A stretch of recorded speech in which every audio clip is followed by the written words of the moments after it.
This is a difficult day for those folk who were affected by these decisions, but essentially, following the way forward, the RHAs were asked to implement a flatter, leaner approach to management and their senior executive levels.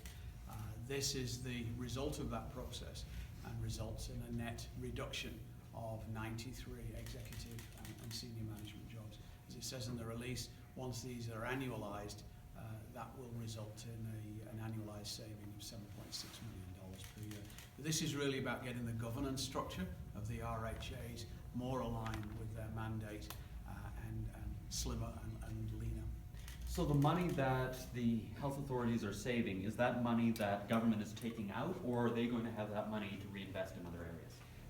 We as a government have always been challenged to answer the question of, if you save money in a department, what happens to it when you have a deficit in excess of $1.5 billion? On this occasion, the agreement at Cabinet was that any money that was realised from this particular exercise would return to the Treasury. What types of positions are we talking about here? You're talking about senior levels of management and administration within the health authorities. My understanding is it affects senior level directors and vice presidents. Will there be a bumping process that will take place now? My understanding is that the majority of these folk are outside of the union structure. There are some who might choose to go back into a unionised position, and if they do that, then that's governed by a collective agreement, and I wouldn't be able to comment because those are specific to the individuals concerned. What is the cost of this decision today in terms of severance and payment in lieu of notice, that kind of thing? Well, again, bearing in mind my previous comment, the exact cost is unclear until this whole process has rolled out. It started this morning, first thing, with the RHAs notifying folk. In terms of who ends up staying where, there are 6 new positions being created. The net is 93 reduction, but the growth, if you like, is 99. There is a net, there's a creation of 6 new jobs. So specifically, it would be very difficult to answer that. Obviously, issues like pay in lieu of notice would vary depending on who moves and who stays. Is there an estimate or a range? Around $8 million, half of which would probably be benefits that are already booked in terms of severance package and that kind of thing. So that's as best a figure as I can give you at the moment until the process unfolds. What about the timing? I mean, this is right before the budget. Is there any strategic reason as to why government would make these cuts now? Are there more cuts coming in the budget? I think we're always looking to find efficiencies and better ways of doing things. Our challenge has always been around the expenditure piece. This is actually about trying to align the governance structure of the RHAs better with the mandate of the RHAs. And this is about improving and making slimmer and leaner the management at the senior levels. And I think this is important, exercising governance, because at the end of the day, there's some savings, but probably more important long term is we're going to get better value for our management dollars and better efficiency. Can you be a little bit more clear about when you say aligning the governance structure with the mandate? What does that mean? Were they doing things that they were not mandated to do, or I mean, what exactly is changing there? Well, what is changing is that the RHAs were given a direction to implement a flatter, leaner approach. How they've interpreted that in each RHA has been left entirely to them. What the general direction was at the end of the day, a frontline worker should have fewer reports to get to the CEO, and that by doing that, you would make it far easier to have a responsive management so that more nimble. So the alignment has been left with the RHA.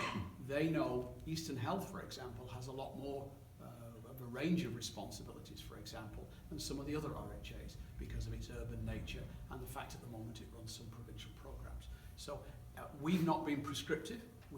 I've not given any direction to the RHAs about where and how they should do this. They've been left to interpret the principles as they've seen them in their own way. What's this gonna mean for the workload that will be left for the managers that remain? Will it increase? Is there any allowances there to lessen the workload that they'll experience? I think it will change. How the reporting structure and the spans of control alters, though, as again, to reference the previous answer, been very much in the hands of the RHAs. They know their own business far better than the Department of Health. We are simply providing policy direction to the RHAs in principle. On this occasion, the policy was we as a government had said that Flatalina would begin with core government and then would devolve out through the agencies, boards and commissions, and it just so happens that the RHAs have been the first of those groups to get off the blocks and implement this. There are 4 regional health authorities. Did you or will you consider at any point reducing that number? Was that part of it? It wasn't, in actual fact. I know it's been a topic. In actual fact, NLCHI, the Centre for Health Information, is also included in this exercise. In terms of amalgamating RHAs, I know it was brought up in the House last session, but that came out of left field. It certainly wasn't anything I've contemplated.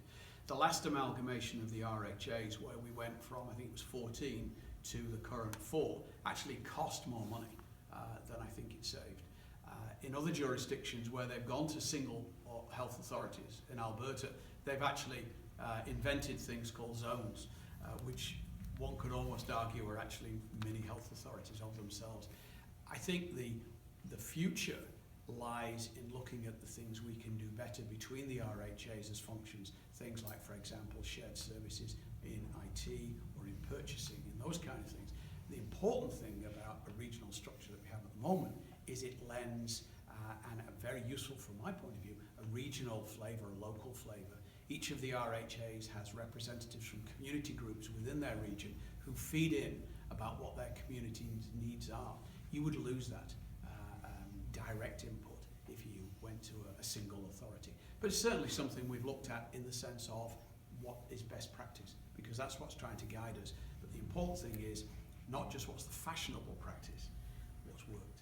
Has it done what it said it was going to? And at the moment, I think the jury on those kind of things is well and truly out.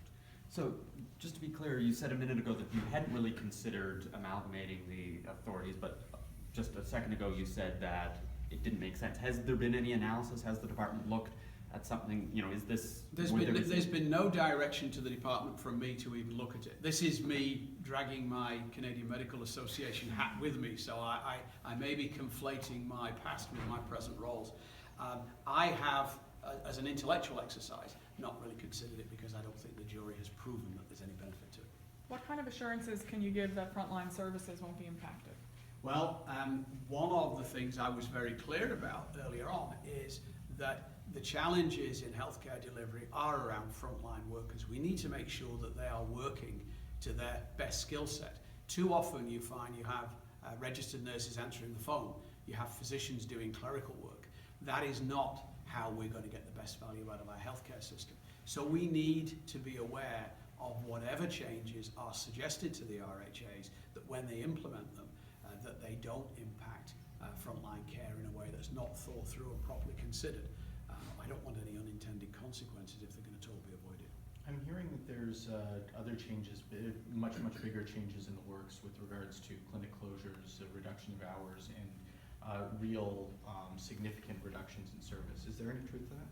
I think you will hear all sorts of rumours in the absence of the direction yet. We are working on plans, and have been since I took over this portfolio, to look at how best to deliver care. We need, as we said when we talked about the all-party committee, we need to look very much at community-based care and less so at institutional care. We need to look very much at team-based care and how we do that properly. So I think the answer to the question is, what's best for the communities and the people? How do you best deliver the services they need? We have a very siloed system with acute care on one side and community care on another. That needs to be dealt with somehow. We need to look at what we should do as a province and deliver provincially, rather than what we do in a silo between the RHAs, for example. So I mean, just on a very prosaic issue about purchasing supplies. Currently, we have 4 mechanisms, kind of independent of each other, all doing the same thing. If we were to look at that as a function across the province, how would you have a virtual network that do this, because it wouldn't have to be literally people sitting in one office in Grand Falls or St John's. And how do you do that? So there obviously will be changes in the way the service is delivered, but it's going to be done in a way that's based on evidence, based on what the outcomes are we're looking for. Too often I think it's been what's been the latest great idea, but I'm really keen that when we make these decisions about service delivery and doing things differently, we do it with some very clear objectives in mind and set a template out so we can be marked on it. And that's the thing about the Way Forward document. If you look at it, we have had tick marks and check marks. And when we have made proposals and when we will make further proposals, what we're going to look at is what are the outcomes we're looking for and how far have we got to get there. But to my question, are there significant changes coming imminently?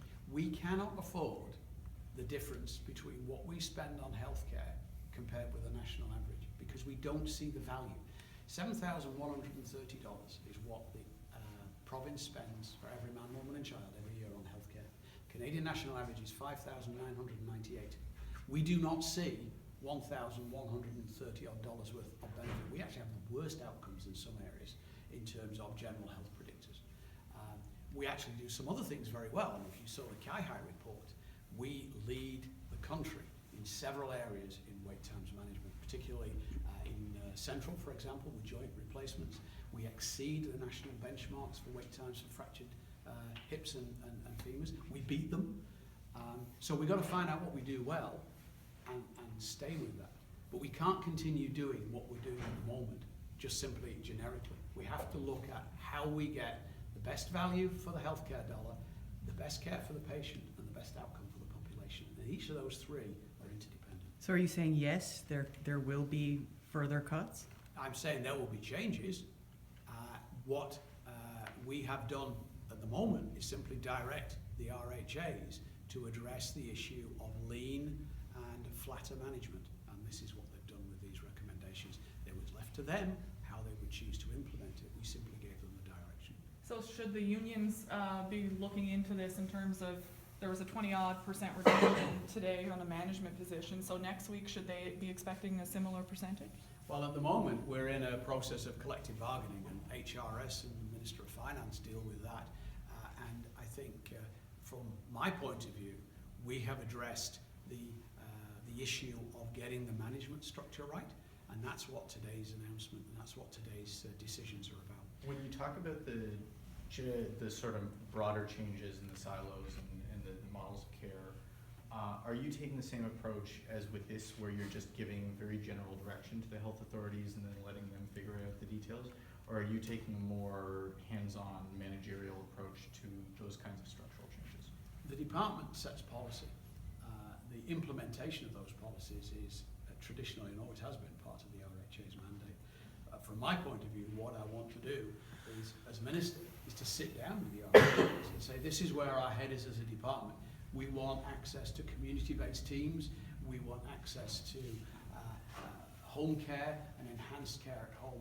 How are you proposing you would do that in your district or your region? It's a collaborative process. I mean, we can write all the regulations we want. The question is, are they evidence-based?